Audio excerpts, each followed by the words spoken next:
ओम नमो भगवते वासुदेवाय. श्रीमद भागवत महापुराणम स्कंद पहिला अध्याय 19. परीक्षिताचे अनशन व्रत आणि शुकदेवांचे आगमन. सूत म्हणाले, राजधानीला पोहोचल्यावर राजा परीक्षिताला आपल्या त्या निंद कर्माबद्दल अतिशय पश्चाताप झाला.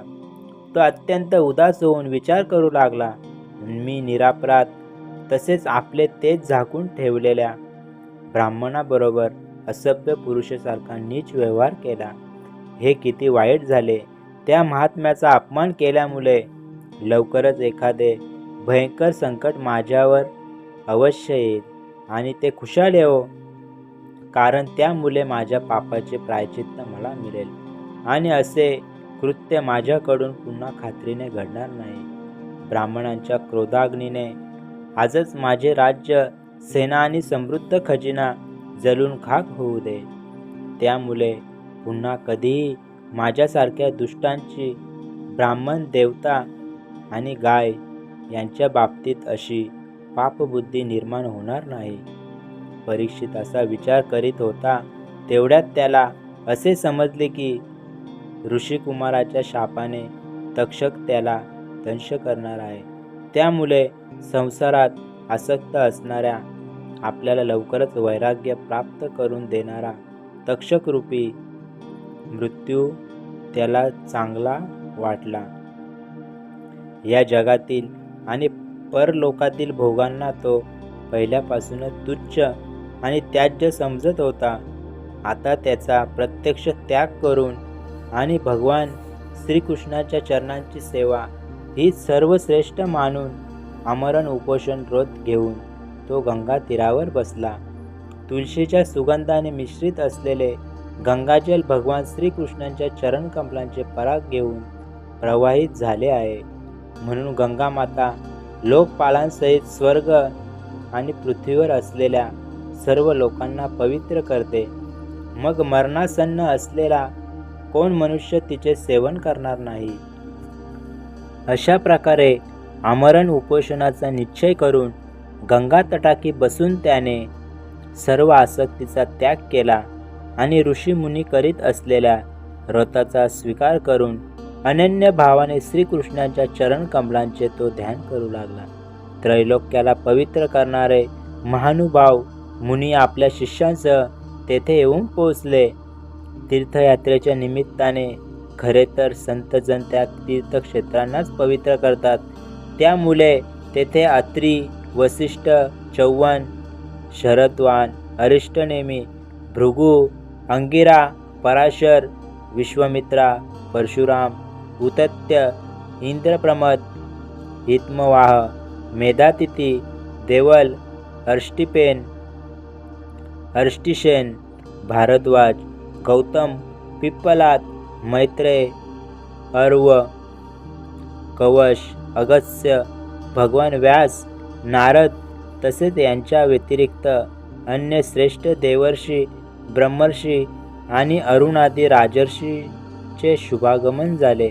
अशा प्रकारे विभिन्न गोत्राच्या मुख्य ऋषींना एकत्र आलेले पाहून राजाने सर्वांचा यथायोग्य सत्कार केला आणि त्यांच्या चरणांवर मस्तक ठेवून नमस्कार केला. जेव्हा सर्व लोक स्वस्थपणे आपापल्या आसनावर बसले तेव्हा महाराज परीक्षिताने त्यांना पुन्हा एकदा प्रणाम केला आणि त्यांच्यासमोर उभे राहून शुद्ध हृदयाने हात जोडून त्याला जे काही करावयाचे होते ते तो सांगू लागला. परीक्षित म्हणाला, अहो समस्त राजांमध्ये आम्ही धन्यतम आहोत, कारण आमच्या शील स्वभावामुळे आम्ही आपल्यासारख्या महान पुरुषांच्या कृपेला पात्र झालो आहोत. निंदित कर्म केल्यामुळे राजवंशातील बहुतेक लोक ब्राह्मणांची पाद्यपूजा करण्यापासूनही दूर जातात. ही किती खेदाची गोष्ट आहे. मीही नेहमी घरदारात आसक्त राहिल्या कारणाने पापित झालो आहे. म्हणूनच स्वतः भगवंतच ब्राह्मणाच्या शापाच्या रूपाने माझ्यावर कृपा करण्यासाठी आले आहेत. हा शाप वैराग्य उत्पन्न करणारा आहे, कारण अशा प्रकारच्या शापाने संसारात आसक्त झालेला पुरुष भयभीत झाल्यामुळे विरक्त होतो. ब्राह्मण हो, मी माझे चित्त भगवत चरणी समर्पित केले आहे. आपण आणि गंगामाता शरण आलेल्या माझ्यावर अनुग्रह करा. ब्राह्मण कुमाराच्या शापाने प्रेरित दुसरा कोणीही कपटाने तक्षकाचे रूप घेऊन किंवा स्वतः तक्षक येऊन दंश करू दे, मला त्याची पर्वा नाही. आपण भगवंताच्या रसमय लीलांचे गायन करा. आपणा ब्राह्मणांच्या चरणांना प्रणाम करून मी पुन्हा आपणास ही प्रार्थना करतो की क्रमवश ज्या ज्या योनी मला जन्म घ्यावा लागेल त्या त्या योनीत भगवान श्रीकृष्णांच्या चरणांवर माझी प्रीती असावी आणि त्यांच्या चरणाश्रित महात्म्यांचा संग घडावा.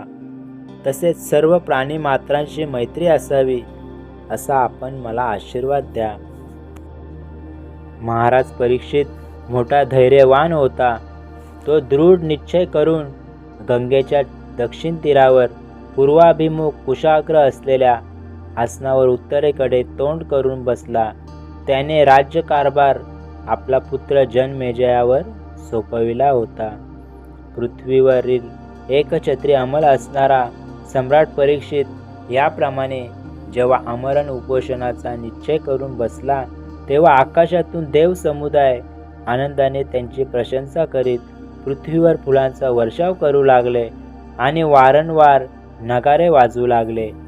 तेथे असलेल्या महर्षींनी परीक्षिताच्या निश्चयाची प्रशंसा केली आणि उत्तम उत्तम म्हणून त्याला अनुमोदन दिले. ऋषींचा स्वभाव आणि शक्ती लोकांवर कृपा करण्यासाठी असते. त्यांनी परीक्षिताच्या उत्तम कीर्तिमान अशा गुणांना अनुरूप असे उद्गार काढले. हे राजर्षी शिरोमणी, श्रीकृष्णांचे अनुयायी असणाऱ्या आपण पांडव वंशीयांना ही काही आश्चर्याची गोष्ट नाही, कारण आपण सर्वांनी भगवंतांचे सान्निध्य प्राप्त करण्याच्या आकांक्षेने ज्या सिंहासनाची सेवा करण्यासाठी राजे आपापले मुकुट तेथे टेकवीत अशा राजसिंहासनाचा एका क्षणात त्याग केलात.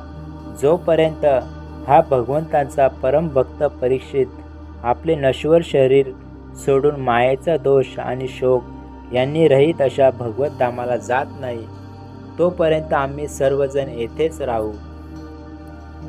ऋषींचे हे फारच मधुर आणि गंभीर सत्य आणि सत्मत्व भावाने युक्त असे वचन ऐकून राजा परीक्षिताने त्या योगी मुनींचे अभिनंदन केले आणि भगवंताचे मनोहर चरित्र ऐकण्याच्या इच्छेने त्यांना प्रार्थना केली.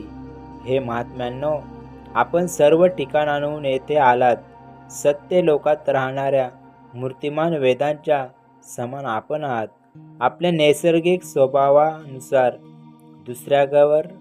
दुसऱ्यावर अनुग्रह करणे याखेरीज या लोकात अगर परलोकात आपला अन्य कोणताच स्वार्थ नाही. हे विप्रांनो, आपणावर पूर्ण विश्वास ठेवून स्वतःच्या कर्तव्यासंबंधी विचारण्यायोग्य प्रश्न मी आपणास विचारतो. आपण सर्व विद्वानांनी आपापसात विचारविनिमय करून सांगावे की सर्वांच्यासाठी सर्व अवस्थांमध्ये आणि विशेष करून थोड्याच वेळात मरण पावणाऱ्या पुरुषांनी करण्यायोग्य विशुद्ध कर्म कोणते? प्राण्यांवर स्वेच्छेने संचार करणारे, कोणापासून कोणतीच अपेक्षा न ठेवणारे व्यासपुत्र भगवान श्री शुकदेव त्यावेळी तेथे प्रगट झाले. त्यांच्या अंगावर वर्ण किंवा आश्रमाचे कोणतेही बाह्य चिन्ह नव्हते. ते आत्मानुभूतीमुळे संतुष्ट होते. लहान मुले त्यांच्या भोवती होती. त्यांचा वेश अवधूताचा होता. त्यांचे वय वर्ष 16. हात, पाय, मांड्या, बाहू, खांदे, गाल आणि इतर सर्व अवयव अत्यंत सुकुमार होते. नेत्र विशाल आणि मनोहर होते. नाक काहीसे उभार, कान सुडोल, सुंदर भुवया या सर्वांमुळे चेहरा अत्यंत शोभायमान दिसत होता. गला तर जणू सुंदर शंखच होता. खांद्याची हाडे लपलेली छाती रुंद आणि भरदार, भोवऱ्याप्रमाणे खोल नाभी आणि पोट 3 वेळांनी युक्त असे सुंदर लांब हात, मुखावर कुरले केस विखुरलेले, अशा प्रकारचे दिगंबर वेशात असलेले ते एखाद्या श्रेष्ठ देवाप्रमाणे तेजस्वी दिसत होते. सावला वर्ण, चित्ताकर्षक तारुण्य, अंगकांती आणि मधुर स्मित यांमुळे ते स्त्रियांना मनोहर वाटणारे होते. त्यांनी जरी आपले तेज झाकून ठेवले होते तरी सुद्धा त्यांची लक्षणे जाणणारे मुनी त्यांच्या सन्मानासाठी आपापल्या आसनावरून उठून उभे राहिले. आलेल्या त्या अतिथीची परीक्षिताने मस्तक लावून आत्मनिवेदन रूप पूजा केली. त्यांचे खरे स्वरूप न जाणणाऱ्या स्त्रिया आणि मुले तेथून निघून गेली. सर्वांनी केलेल्या स्वागताने सन्मानित झालेले श्री शुकदेव श्रेष्ठ आसनावर विराजमान झाले. ग्रह, नक्षत्रे आणि ताऱ्यांनी वेढलेल्या चंद्राप्रमाणे ब्रह्मर्षी, देवर्षी आणि राजर्षी यांच्या समूहात महात्म्यांनाही आदरणीय श्री शुकदेव अत्यंत शोभिवंत दिसत होते. जेव्हा अत्यंत बुद्धिमान श्री शुकदेव शांतपणे बसले होते तेव्हा भगवंताचे भक्त परीक्षित त्यांच्याजवळ आले व त्यांनी चरणांवर डोके टेकून नमस्कार केला. पुन्हा उठून उभे राहून हात जोडून नमस्कार केला आणि मधुर वाणीने त्यांना विचारले, ब्रह्मस्वरूप भगवान, आम्ही अपराधी क्षत्रिय असूनही आज सत्संगाचे अधिकारी ठरलो, म्हणून आम्ही खरोखरच धन्य भाग्यवान आहोत. अतिथी रूपाने येऊन कृपेने आपण आम्हाला तीर्थाप्रमाणे पवित्र केलेत. आपल्यासारख्या महात्म्यांच्या केवळ स्मरणानेच गृहस्थ लोकांचे घर ताबडतोब पवित्र होते.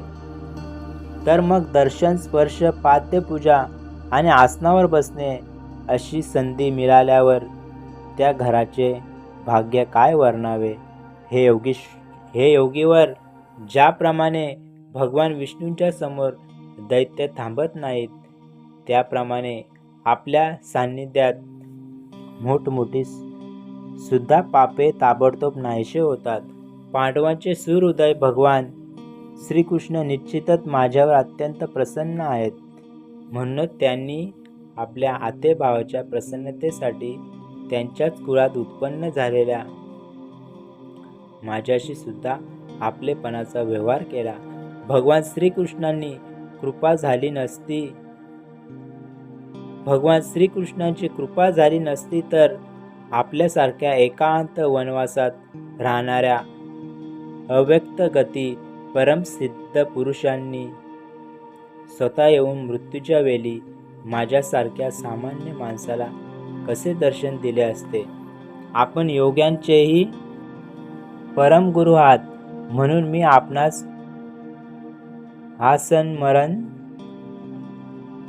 माणसाने काय केले असता त्याला मोक्ष मिळेल हे विचारित आहे. हे भगवान, त्याचबरोबर आपण हेही सांगा की मनुष्यांनी काय ऐकावे, कोणता जप करावा, कोणते कर्म करावे, कोणाचे स्मरण करावे आणि कोणाचे भजन करावे, तसेच कशाचा त्याग करावा. हे मुनिवर, आपण गायीची धार काढण्यात जेवढा वेळ लागतो तितका सुद्धा वेळ गृहस्थांच्या घरी थांबत नाहीत. म्हणून मी आपणास हे आताच विचारत आहे. सूत म्हणाले, जेव्हा राजाने मोठ्या मधुर वाणीने अशा प्रकारे संभाषण केले आणि प्रश्न विचारले तेव्हा सर्व धर्माचे मर्म जाणणारे व्यासपुत्र भगवान श्री शुकदेव त्यांची उत्तरे देऊ लागला. अध्याय 19 समाप्त. स्कंद 1 समाप्त. हरिओम तत्सत.